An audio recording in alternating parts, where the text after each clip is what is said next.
Assembly ఎన్నికల తర్వాత BRS party కొంచెం డీలా పడింది. కాంగ్రెస్ బీజేపీలు మాత్రం పుంజుకొని 17 స్థానాల్లో గెలిపే లక్ష్యంగా వ్యూహాలు రచిస్తున్నాయి. బీఆర్ఎస్ నేతలు సైతం 10కి పైగా స్థానాలు కైవసం చేసుకుంటామని ధీమా వ్యక్తం చేస్తున్నారు. ఎవరు ధీమా వారిది? ఇదే విషయానికి సంబంధించి మరింత సమాచారాన్ని మా కరీంనగర్ ప్రతినిధి శ్రీకాంత్ అందిస్తారు. శ్రీకాంత్, చెప్పండి, రానున్న పార్లమెంట్ ఎన్నికల్లో అక్కడ ఏ పార్టీకి ఎడ్జ్ ఉండే అవకాశం ఉంది? Thank you శక్తినాథ్.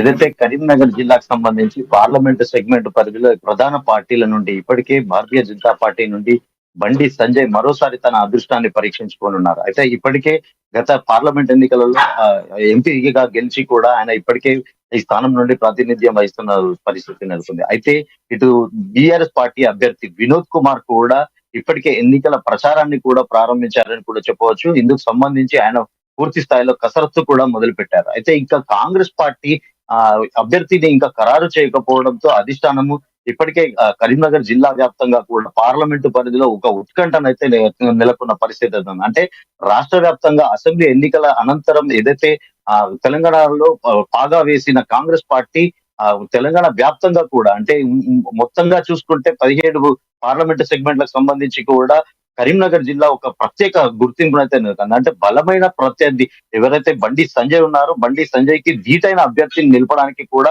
పూర్తి స్థాయిలో కాంగ్రెస్ పార్టీ సన్నద్ధమవుతుందని చెప్పొచ్చు. అంటే ఇప్పటికే ఈ స్థానం నుంచి వెలిచాల రాజేందర్ రావు పోటీ పడనున్నారు. అంటే ఈ టికెట్ ఆశిస్తున్న పరిస్థితి నెలకొంది. అయితే తనతో పాటు మరొక అభ్యర్థి అంటే అసెంబ్లీ ఏదైతే గత మాజీ ఎమ్మెల్యే హుస్నాబాద్ నుండి ప్రాతినిధ్యం వహించిన అల్గిరెడ్డి ప్రవీణ్ రెడ్డి కూడా ఈ స్థానం నుంచి ఎంపీగా కూడా పోటీ చేయడానికి సన్నద్ధం అవుతున్న పరిస్థితి. అయితే ఇంకా ఎటు తేలని పరిస్థితి అయితే నెలకొంది. మొత్తంగా చూసుకుంటే భారతీయ జనతా పార్టీ పూర్తి స్థాయిలో ప్రధానంగా ఆయన ఇప్పటికే క్యాంపెయిన్ పెట్టారు కూడా చెప్పవచ్చు. సిరిసిల్ల వర్గంలో కూడా ఆయన కసరత్తు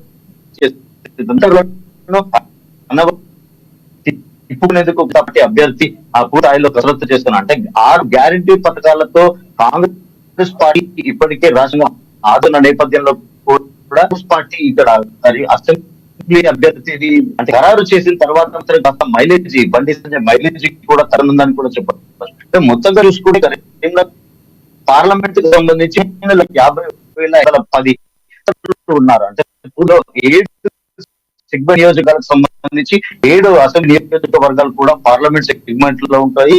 సంబంధించి 7 నియోజకవర్గాల్లో కూడా ఇప్పటికే బండి సంపూర్తి స్థాయిలో ఉన్నారు. ఇకపోతే దీనికి సంబంధించి వినోద్ కుమార్ కూడా ముమ్మరం చేశారు. ఆయన ఇప్పటికే ప్రచారాన్ని కూడా కాకపోతే అసెంబ్లీ ఎన్నికల తర్వాత ఓపీ పాలంతరం బీఆర్ఎస్ పార్టీ లిక్కర్ స్కామ్ లో అరెస్ట్ అవ్వడం, మేడిగడ్డ ప్రాజెక్టు అవకతవకలు పడటం కూడా ప్రజాదరణ కరువవుతుందని కూడా చెప్పారు. మొత్తంగా చూసుకుంటే ప్రధానంగా పోటీ జనతా పార్టీతో పాటు మాత్రం చెప్పారు.